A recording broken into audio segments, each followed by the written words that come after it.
So guys, welcome.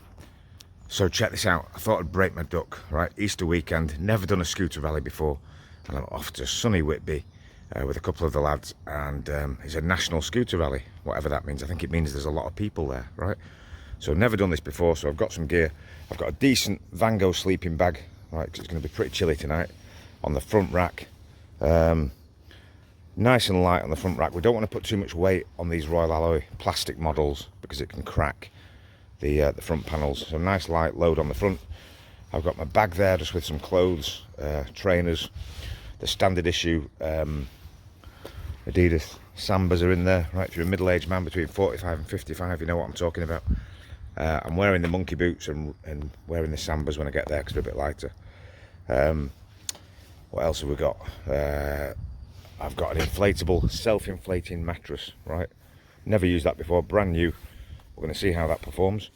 And then on the back here, we've got a tent, a quick and easy pop-up tent, but it's very, very waterproof to a high degree, right? So that's hopefully going to be easy to put up. We're going to find out later, and hopefully we're going to stay dry. Now the interesting thing is, if I flick the camera, so you will see that I'm wearing my big parka, right? Fur-lined. It's absolutely warm. It's sweltering already today. It's like 15, 16 degrees. And the sun's coming out, but I'd rather be too warm than too cold. And when I get there tonight, I need to get some sleep, right? Sleeping in a tent. I'm not really a camper, but if the worst comes to the worst, I can put the parka on and sleep in the parka and stay nice and toasty. All right, so that's the plan. So I'm meeting a couple of the lads up the road, John and Dave, and John's missus, Joe, and we're off to sunny Whitby for the National Scooter Rally. Let's do it. So guys, this is the route. As you can see, it's 2 hours 58 minutes and about 120 miles, right, avoiding motorways.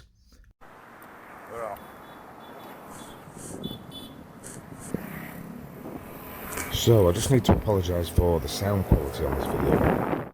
The external mic on the camera was playing up again, and as a result I've done a combination of original audio and also a voiceover afterwards, and tried to keep the original down to the minimum because the wind noise is quite bad. Oh, just got a spot of rain, guys. A spot of rain. Hopefully it's going to stay dry, but at least this parka I'm wearing is waterproof, right? So I've got 2 or 3 parkas, and I really only wear this one because I know that it's waterproof, but I don't really tend to wear it on the scoop. Don't really tend to wear it on the scoop because I find them a little bit restrictive. I know that kind of goes against the grain, like mods wearing parkas and stuff, but I find the length of them gets in the way sometimes. I prefer a shorter jacket. So I'm only wearing this because I might need to sleep in it tonight if it's freezing. And I don't fancy the idea of 2 nights without sleep because I'm sat there shivering in a muddy field somewhere.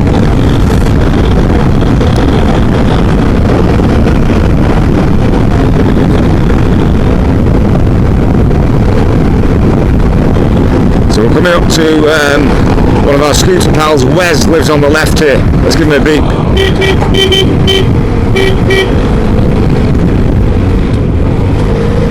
Wes, if you're watching this, that was for you. I'm not sure if you're here or if you're in France. Maybe you're in France right now, Easter holidays, but if you're in, that beep was for you, mate. Not seen you for a while. So we've left Whaley Bridge and now we're going from Glossop over towards the Woodhead Pass. This road is the B6105. Look at the surface of the road, it's absolutely terrible. This road surface is terrible. You can see how worn it is, right? And it almost looks like it's wet. There's just no road surface on it, so I'm trying to stick to the middle here. Oh, did you see that bee? There's a massive bumblebee just hit my visor, which I just pulled down a few minutes ago because of that very reason. I was getting a few flies landing on me with the visor up, and just had a massive bumblebee that I'm sure would have gone straight into my mouth had I not had the visor down. So yeah, so Dave and John, who are up ahead, they've both done loads of scooter rallies before, and Phil, who we're meeting there, has also done loads. from the 80s onwards. And I said to Dave, what's involved in a scooter rally? I've got no idea. And he said, well, you drink lots of beer, you eat lots of chips, and listen to some great music with your mates, you have a dance, and then the next day you do it all over again. Oh, and you might look at some scooters and have a little ride. And I thought, well, yeah, fair play. Nothing to lose, in for a penny, in for a pound. Sounds alright. Okay guys, so I don't want to tempt fate and say this is going to be a bad omen, but if you look down at the speedo, right, we've just hit 6,666 miles on the odometer, right, so any minute now, the next few seconds it's going to be 6,666.6, right, let's hope it's not a bad omen, the number of the beast, right, 6,666.6 miles any minute. Now, look at that. Better not look down, there's a wagon coming. That would be a bad omen. Interesting, 6,666 miles, 0.6. So we've just entered the borough of Barnsley, which is South Yorkshire. So I've crossed over from Derbyshire to South Yorkshire. We're wending our way slowly over to Whitby, and we're going to head up through Wakefield, and trying to avoid the motorways, of course. Beautiful day, look at that sky. It's gorgeous, sunny blue sky. It was a nice day, nice and pleasant too. So guys, I remember this stretch here, completely exposed. It was really, really windy here, and I could feel the wind wanting to blow me sideways. And I guess the thing is, when you're riding, you've just got to be really aware of the changing conditions, right? Because you can go around a bend, you might have a headwind, or you go around another bend, you might have a crosswind. So a completely different sensation, different feeling. As long as you've got your wits around you and mentally switched on, right? You need to be mentally switched on. You need to be relaxed. You don't want too much tension when you're riding, because that can cause accidents. So your body needs to be relaxed, but your mind needs to be very, very alert and very, very switched on. And just be aware of all the changing conditions. You know, if you go through a wet patch, or if the road surface changes very quickly, you've got to be aware of everything all of the time. You can't afford to let your guard down, I suppose, and just keep it safe. Okay, so we pulled up for our first break, and just to get fuel and so on, and probably about 40-50 miles in here at this point, and John's just telling me there in the green jacket, John's telling me that this is a 120-mile journey. I thought it was about 97, 98, but he informs me it was 120, and when I check it, is spot on. So yeah, Dave's struggling there. Dave's standing up. He's got a little problem with his back, stiff back, and you can see him stretching his back there, right? So just sitting on the scoot for a few miles, it can get you back a little bit sometimes. And you know, when you get to a certain age, you want to just alleviate any backache with a little stop off every now and again and a stretch.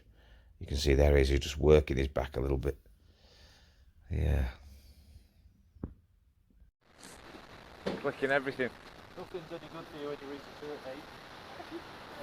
Not even lying down.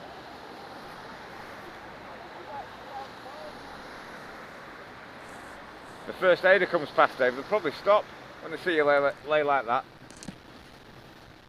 Oh no, he's crashed. So we've just arrived on the campsite. Say hello to Dave, my mate Dave. Hey gang. So What a day. The sun is shining, the sky is blue. It's absolutely amazing. And flip the camera around 360.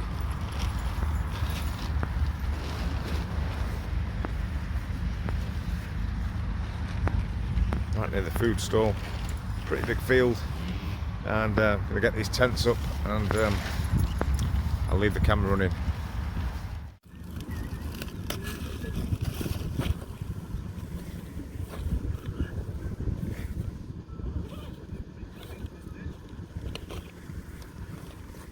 Right. Reckon 5 minutes to put this up. Hey? You reckon 5 minutes to put this up? Probably take me about 30.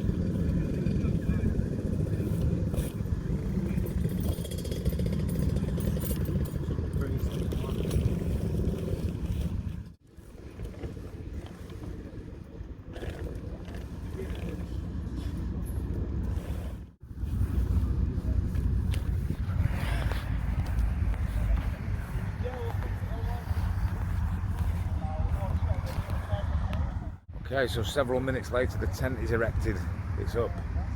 We've established base and give you a quick scan around. So it's getting busier, right? It's a great campsite. The weather is absolutely glorious, and we're going to head down to the town for a couple of beers and check out the bands in the main arena later on in the pavilion. So yeah, camping is not really my thing, as I said before. Tent was meant to take 5 minutes, took more like 20 minutes. Chips. You come to Whitby, scooter rally, you meet all sorts. How you doing, Tony? Not bad, not bad. Got the not fish bad. and chips. Oh, it's got to be done. Iron Man Tony is on the scene. Definitely. We saw you as soon as you rode in, Tony. We could spot you a mile away.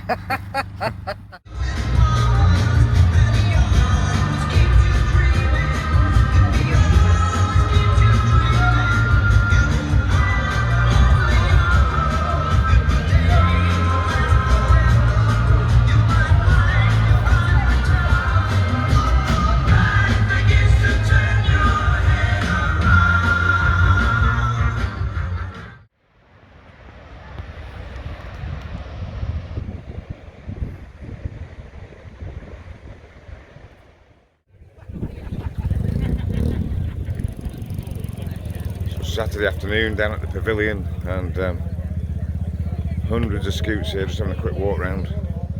Some really nice machines.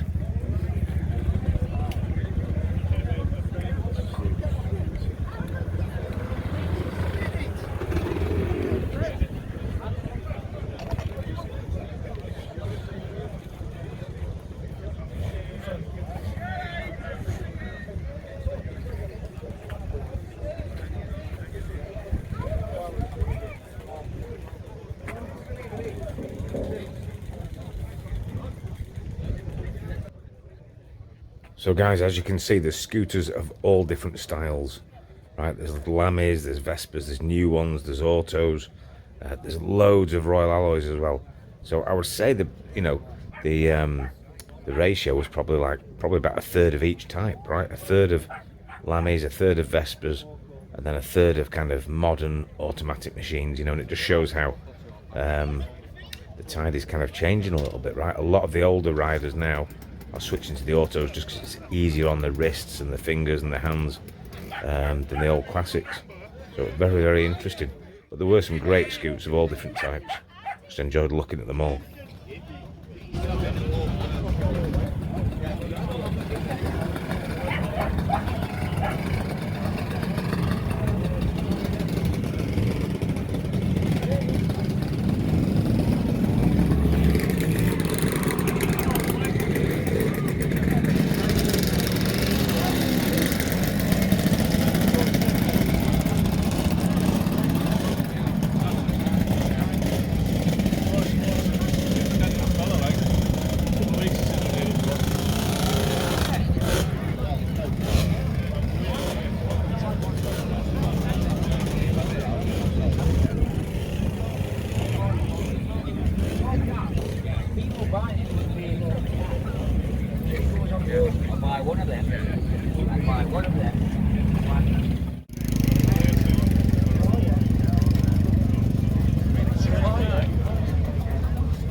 So yeah, in the pavilion on Saturday afternoon there was the parts fair, as you can see.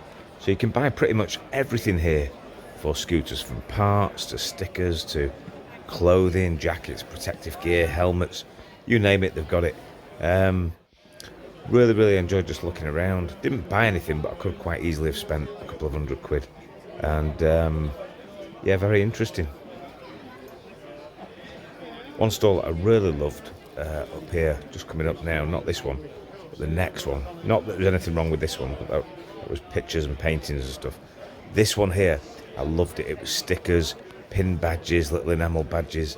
Absolutely love this kind of stuff, and they had pretty much everything that you could want to stick on your scoot, you know, different bands and different themes.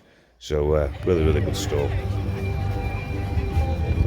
Down on Whitby Harbour, absolutely rammed, sunny day, bank holiday, Easter weekend, and it is heaving.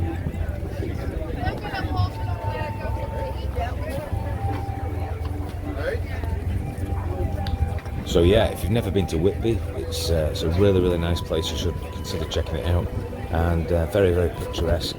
A little bit like kind of a cross between Wales and Devon and Cornwall, but it's up on the east coast, so really nice.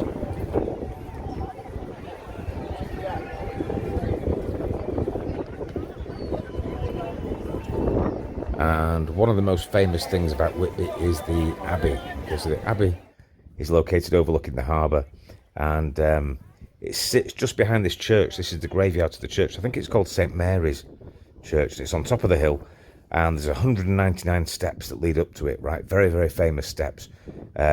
Your legs certainly feel it when you get to the top. I mean, I'm reasonably fit for my age, and my legs were on fire at the top. But what's really cool about this graveyard here is it's got pirates' graves, right? And if you've been to Whitby, you know what I'm talking about. It's got 3 or 4 graves at the back, and they're marked with a skull and crossbones, right? Like pirates' skull and crossbones. And you should make a point of, you know, going along, looking, checking it out. There's one, right? There's a still, and there's another. You see the skull and crossbones. So really, really good fun. And yeah, this was a little bar behind, packed out on a sunny day. There's scooters all around, and this was just near the monastery, the abbey, sorry.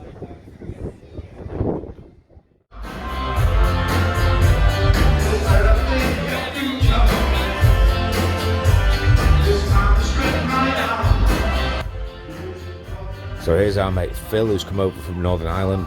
Stockport lad, but lives over there now. John and Joe there, and Phil's best mate Dave, both wearing matching tops. The Be Happy boys, right? Manchester Be Happy. But yeah, this was a great night. We danced. We must have danced till 2 or 1:30. Can't remember what time it was. We got thrown out, and it was a good fun weekend for sure. We danced until we dropped, from what I can remember.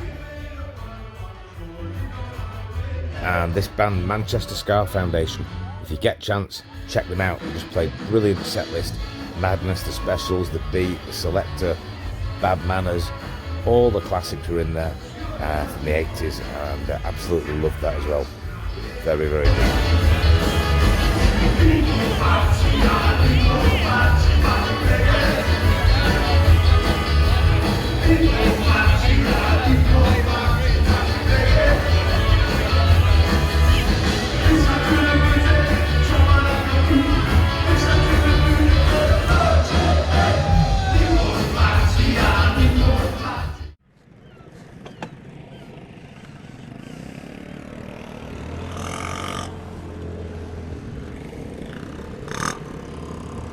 Okay guys, so we're off on the ride out, and there's a lot of scoots here, a lot of people as well. It's very cool.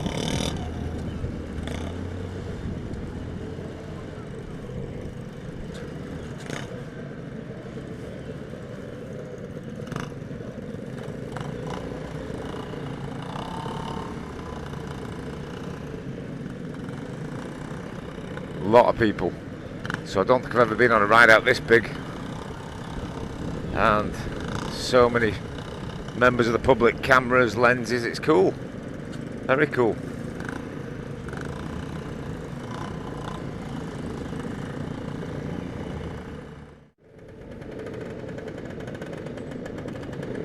So guys, as you can see, there's a fair few scoots ahead right now. It turns out that we were positioned fairly near the rear of the ride out, and didn't quite realise this at the time. I thought there'd be a lot more scoots behind us, because there was a lot on the promenade when we left, and maybe they didn't come on the ride. But fairly quickly after leaving the promenade, the ride out started to thin out a little bit, as you can see, and still great to be part of it, but I don't think we were positioned in the best possible place. And maybe that's our own fault, right? You live and you learn. Still very cool though. Oh, he's pedalling.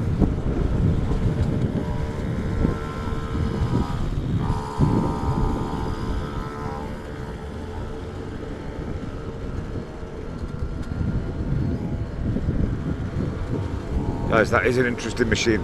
Is that some sort of old-fashioned Lambretta? It's like a proper moped. It's got pedals. Don't know whether you can see that. It's got pedals. It's like an electric bike. It's like the original electric bike. I think he's going to struggle. And yeah, he certainly did seem to struggle, because as we were coming back about 20 minutes later, he was still on his way there. We passed him going in the opposite direction. So if you're watching this, fair play to you, my friend. You're riding that thing. I'm sure you're a mega enthusiast, and fair play. So you can see now at this roundabout, some riders veer to the right and some go to the left. Now what we didn't realise when we followed the majority going to the left was this was actually the shortcut, the short route to the final destination. So we ended up following the smallest group. We got to the final destination, which was a small village a few miles away, way before the others. And this route was pretty spectacular, right? Very, very windy and very, very just wild open moorland. So it was a spectacular ride. But we did get separated from the main group, which kind of took the fun off it, I guess, you know. So we arrive at the destination on the ride out. Small village. I can't for the life of me think of what it was called. If you're watching this video, if you're on the ride out and you know Whitby Scooter Club who organised the ride out, and pop it in the comments below. Lovely little village. Because we were early, we got there early and we'd been split up from the main pack, we decided to call it a day. And we didn't wait around, we just headed home. But yeah, still good fun nonetheless.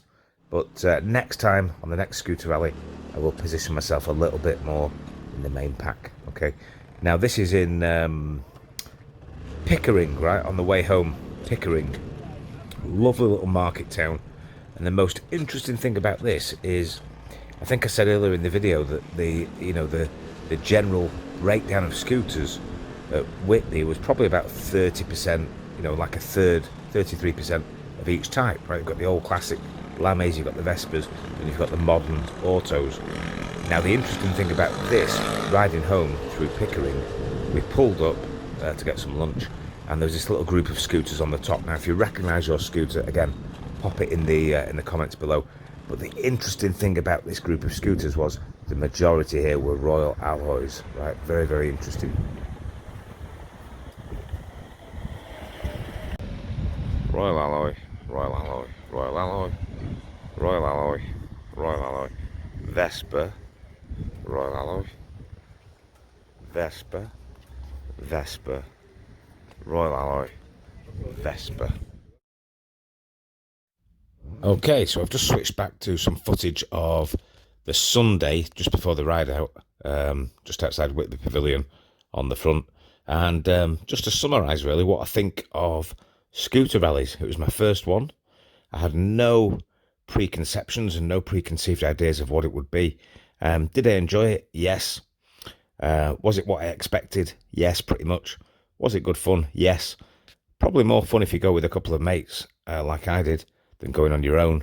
But you meet lots of people, you get chatting to lots of people, and there were quite a few guys there on their own as well, so you're always going to end up speaking to someone. Yeah, it was good fun.